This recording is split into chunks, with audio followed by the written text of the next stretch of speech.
General Naravane की जो unpublished book है जिस पर विवाद हुआ, उस पर बात करने के लिए हमारे साथ संदीप उन्नीथन जी हैं। आप defence and national security expert हैं, लंबे समय तक आपने इस डोमेन की खबरें कवर की हैं। स्वागत है संदीप जी। संदीप जी, सीधा सवाल यही कि क्या जनरल एमएम नरवणे ने कोई ऐसी बात सार्वजनिक कर दी? देखिए, ये तो उन्हें मालूम होगा कि पोटेंशियली पॉलिटिकल भूचाल तो आ सकता है इस बात से, बट क्या कोई कॉन्स्टिट्यूशनल इशू भी था उस बुक में? क्या एक आर्मी चीफ इस तरह के सेंसिटिव इश्यूज को लेकर के इमीडिएट बाद घटना के लिख सकता है, कुछ अपनी रिटायरमेंट के ठीक बाद? उसमें कुछ इस तरह की भी प्रॉब्लम्स थी जो रिवील नहीं होनी चाहिए नेशनल सिक्योरिटी के नाम से? कुछ ऐसी चीजें हैं जो हम समझते हैं कि may be it is not propriety के हिसाब से not have been right for him to write something like this so immediately after demitting office। जो घटना हुई 2020 में और उसके तुरंत बाद 3 या 4 साल बाद, जबकि ये घटना अभी भी इट इज स्टिल ऑन, मतलब वो डी एस्केलेशन पूरी तरह से हुआ नहीं है। एंड जो हम देखते हैं, हमारी जो सोसाइटी है ओपन सोसाइटी है, डेमोक्रेटिक है, हम और जो हम एडवर्सरी जो हमारी है वो चाइना है, जो हमें कई सालों तक पता नहीं चलता है कि उनकी क्या डिसीजन मेकिंग है, क्या चेन ऑफ कमांड है, क्या प्रोसेस है, किसने किसको कॉल किया। आज तक हमें ये पता नहीं है कि 2020 में चीन ने ऐसा क्यों डिसाइड किया, ऐसा क्यों तय किया कि वो सारे जो पीस एंड ट्रैंक्विलिटी वाले जो हमारे एग्रीमेंट्स थे उनको तोड़ के उन्होंने ऐसे डिप्लॉयमेंट क्यों किया। आज तक हमें पता नहीं है, 6 साल हो गए। लेकिन हम ऐसे देखते हैं जनरल नरवणे की किताब में पूरी तरह से हम अपनी जो प्लानिंग है, जो डिसीजन मेकिंग प्रोसेस है, चेन ऑफ कमांड है, वो सारी बातें आज ये इस किताब में साफ स्पष्ट रूप से उन्होंने लिखा है, जो मैं समझता हूं इट इज उचित नहीं था। उचित नहीं था से ही ये प्रश्न बार बार उठ रहा है। कांग्रेस ने इसी पर, राहुल गांधी ने इसी को मुद्दा बनाने की कोशिश की। वहां जो कांग्रेस की सांसद, विपक्ष की सांसद थी, संसद में वो बैनर पोस्टर लेकर के आए जिसमें लिखा था कि जो उचित समझो वो करो। जो ये बात है, इसका इंटरप्रिटेशन दोनों तरह से हो सकता है कि एक तो ये बात है कि सेना को पूरी छूट दी कि जो आपको उचित लगता है, कोई पॉलिटिकल दखल नहीं है, आप एक टैक्टिकल मिलिट्री डिसीजन लीजिए। दूसरा ये बात है जो ये लिखते हैं कि I was given a hot potato, मुझे एक बहुत बड़ी एक स्ट्रेटेजिक किस्म का फैसला लेने की जिम्मेदारी, उसका ओनस मुझ पर छोड़ दिया गया था और मुझे तय करना था कि यहां से बात एस्केलेट होगी कि डी एस्केलेट होगी। इन दोनों ही व्याख्याओं में कोई बीच का रास्ता आपको समझ में आता है? दोनों मतलब किस ओर पलड़ा ज्यादा झुका हुआ होता है, हो सकता है इस केस में? जहां तक कि मैंने देखा है इंडियन हिस्ट्री में पिछले 1947 से लेके आज तक जो हमारी पॉलिटिकल लीडरशिप है वो हमेशा एक बिग पिक्चर, एक broad brush stroke strategy present करती हैं मिलिट्री लीडरशिप को, और ये कभी नहीं बताते हैं कि आपको टैक्टिकल रूप में क्या करना चाहिए। आप देख लीजिए, जैसे कि पराक्रम के वक्त, ऑपरेशन पराक्रम में जब लॉन्च किया गया पार्लियामेंट के अटैक के बाद, जनरल पद्मनाभन जो उस वक्त के आर्मी चीफ थे, उनको बताया गया कि आप डिप्लॉय कीजिए फोर्सेस को। तो आर्मी को डिप्लॉय किया गया। सबसे बड़ी डिप्लॉयमेंट 1971 युद्ध के बाद 2000 जनवरी तक ये खत्म हो चुके हैं। वो डिप्लॉयमेंट पूरे फोर्सेस रेडी थे और बताया जाता है कि general Padmanabhan prime minister Vajpayee के पास गए और बोले कि मेरे आदेश क्या है। तो उस वक्त प्राइम मिनिस्टर ने कहा कि आप चलिए, हम आपको बताएंगे। उनको उस वक्त ये पूरी तरह से पता भी नहीं था कि किस तरह की ऑप्शंस वो अपनाएंगे पाकिस्तान को सबक सिखाने, या जो भी है कोअर्सिव या diplomacy, coercive military diplomacy use करके। और उस डिप्लॉयमेंट के बाद कई सारे ऐसे ऑप्शंस आ गए पॉलिटिकल लीडरशिप के सामने। तो ये कैसा होता है कि पॉलिटिकल क्लास जो है हमारी डेमोक्रेसी में एक बिग पिक्चर देती है कि देखिए पाकिस्तान को सबक सिखाना है।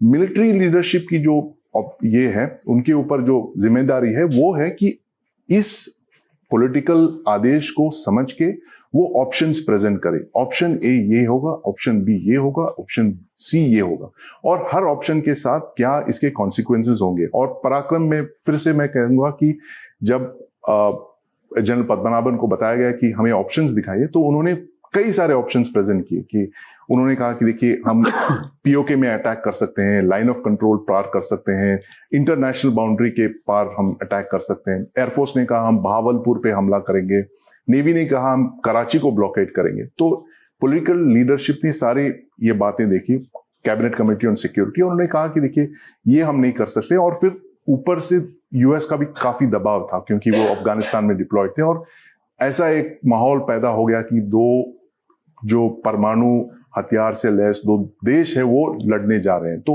एक तरह से एक इंटरनेशनल प्रॉब्लम बन गया था ये, और इसीलिए एक 10-11 महीने बाद ऑपरेशन पराक्रम को ट्रूप्स को वापस लिया गया, बैरक्स में वापस भेज दिया गया। कुछ ऐसे बड़े ऑब्जेक्टिव्स हम हासिल नहीं कर पाए, और ये इसी कारणवश, क्योंकि पॉलिटिकल क्लास ने ऐसे डिसाइड किया, देखिए जो भी हम ऐसे ऑप्शंस अपनाएंगे उसका नतीजा युद्ध हो सकता है। इसी वजह से उन्होंने फोर्सेस को वापस ले लिया था। अब आप लद्दाख में अगर देखोगे तो सबसे बड़ी जो चीज की है उन्होंने, मैं वहां था, मैंने देखा है कि जैसे ही ये स्कर्मिशेस होने लगे मई में, और इंडियन आर्मी ने कहा कि देखिए ये कोई आम बात नहीं है, कुछ एक बड़े पैमाने पे उन्होंने डिप्लॉयमेंट किया है, उसी वक्त फौरन उनको आदेश दिया गया कि पूरे आर्मी और एयरफोर्स को तैनात किया गया लद्दाख में। 50,000 से भी ज्यादा ट्रूप्स को डिप्लॉय किया गया, 2 कोर वहां पे मोबिलाइज किए लद्दाख में। और सबसे बड़ी बात यह है कि इंडियन एयरफोर्स को डिप्लॉय किया गया। पहले जो ये टुकड़ियां वहां पहुंच गई वो इंडियन एयरफोर्स के फाइटर जेट्स थे। 1962 में हमने फाइटर जेट्स नहीं डिप्लॉय किए। ये आज भी एक विवादित मुद्दा है कि क्यों हमने फाइटर जेट्स को नहीं डिप्लॉय किया जब हमारी आर्मी का इतना बुरा हाल हो रहा था। तो इस वक्त 2020 में पॉलिटिकल जो लीडरशिप ने उन्होंने, देखिए ये सारे जो साधन है आपको हम दे रहे हैं, आप जो उचित समझते हैं, आप जो है आप मिलिट्री लीडरशिप हैं, आप टैक्टिक्स समझते हैं, स्ट्रैटेजी भी समझते हैं, आप जो उचित समझते हैं वो कीजिएगा। हाँ, लेकिन उन्होंने कहा कि I was given a hot potato, पता नहीं उसका इंटरप्रिटेशन कैसे हुआ। लेकिन क्या आपको भारत के इतिहास में ऐसी कुछ और मिसालें, कुछ और एग्जाम्पल्स याद आते हैं जब किसी मिलिट्री किताब पर, किसी पूर्व सेना अधिकारी की किताब पर इस तरह का एक राजनीतिक विवाद खड़ा हुआ हो, क्योंकि उसमें इस तरह की इंफॉर्मेशन शेयर कर दी गई या इस तरह के क्लेम्स किए गए जो देश में राजनीतिक विवाद भी पैदा कर सकते थे या नेशनल सिक्योरिटी के पॉइंट ऑफ व्यू से भी चिंताजनक थे? देखिए, एक किताब तो है जनरल एडमिरल विष्णु भागवत ने जो किताब लिखी है 2001 का करीब, वो betrayal of the arm forces करके एक किताब उन्होंने छापी, और ये काफी कंट्रोवर्शियल था उस वक्त क्योंकि ये उनको डिसमिस किया गया था 1998 में। एक बहुत ही एक दर्दनाक घटना है वो कि पहली बार इंडिपेंडेंट इंडिया में किसी सर्विस चीफ को डिसमिस किया गया है। काफी सारे उसके रीजंस हैं। पॉलिटिकल लीडरशिप उस वक्त के जो रक्षा मंत्री थे जॉर्ज फर्नांडिस, ये उनकी डिसीजन थी, और प्राइम मिनिस्टर वाजपेयी थे ऑफ कोर्स, और उन्होंने सब मिलके ये डिसीजन लिया। और एडमिरल भागवत को कई सारे उन्होंने इश्यूज बताए कि उन्होंने ऐसे कुछ काफी सारे सीक्रेट्स लीक कर दिए, इस तरह के एलिगेशंस किए गए उनके ऊपर। और इसी वजह से उन्होंने ये 2001 में ये किताब लिखी जो काफी सारा उनके एक डिफेंस के तौर पे देखा जा सकता है। बहुत सारे उन्होंने फैक्ट्स प्रेजेंट किए उसमें, ये कह के कि वो उनकी जो डिसमिसल है बिल्कुल वो अनजस्टिफाइड थी। तो उस किताब को लेके काफी एक विवाद खड़ा हो गया था क्योंकि जैसे कि मैं कह रहा था कि पहली बार एक सर्विस चीफ को डिसमिस किया गया, और बहुत सारे और भी इश्यूज उसमें आए थे कि क्लासिफाइड सीक्रेट्स लीक किए गए थे। बहुत एक तरह से एक बहुत अनफॉर्चुनेट इंसिडेंट था सिविल मिलिट्री रिलेशंस पे। और उसके तुरंत बाद हम देखते हैं कि एक 10-12 साल बाद जनरल वीके सिंह का जो इशू हुआ था, लेकिन उस वक्त उन्होंने कोई किताब नहीं लिखी। काफी रिटायरमेंट के कई साल बाद उन्होंने अपनी जो ऑटोबायोग्राफी है उसमें कुछ फैक्ट्स रखे, लेकिन उसको लेके इतना विवाद नहीं हुआ जिस तरह से एडमिरल भागवत की किताब से हुआ था, और अब जो है जनरल नरावने की किताब को लेके हम देख रहे हैं आज। संदीप जी, संक्षेप में एक चीज और कि क्या किया जा सकता था या किया जाना चाहिए था? ये बुक के अभी भी बुक अनपब्लिश्ड है, उसके कुछ हिस्से एक मैगजीन ने छापे जिसको कोट करते हुए राहुल गांधी ने बात कही और वहां से वो विवाद बड़ा हुआ।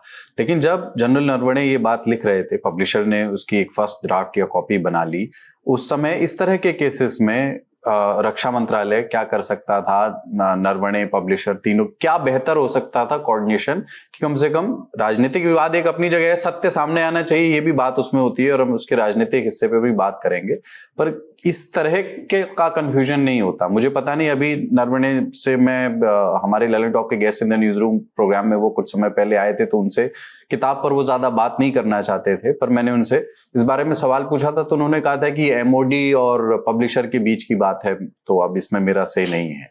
पर क्या बेहतर हो सकता था इस तरह के केसेस में जनरली दुनिया भर में क्या होता है? देखिए, ये जो है एक, जैसे मैं कह रहा था, मैटर ऑफ प्रोप्राइटी है, और मैं समझता हूँ डिफेंस मिनिस्टर या डिफेंस सेक्रेटरी को उनको बुलाना चाहिए था और दोनों आपस में बैठ के उनको डिसाइड करना चाहिए था कि देखिए, आप या तो इसको रिलीज कीजिए एक रिडैक्टेड फॉर्म में, कुछ इंफॉर्मेशन ऐसे है जो अभी इसके बाहर निकलने से हमें कुछ ठेस पहुंच सकती है, या मतलब आपकी जो एडवर्सरीज है उसको यूज कर सकते हैं या मिस यूज कर सकते हैं। इस इंफॉर्मेशन, ये प्रिविलेज्ड इंफॉर्मेशन है, इसको बाहर मत रिलीज कीजिएगा। और ये एक रूल है, हर कोई जो सर्विंग ऑफिसर है, जो रिटायर होते हैं, उनकी जो किताबें हैं उसको मिनिस्ट्री ऑफ डिफेंस वेट करती है।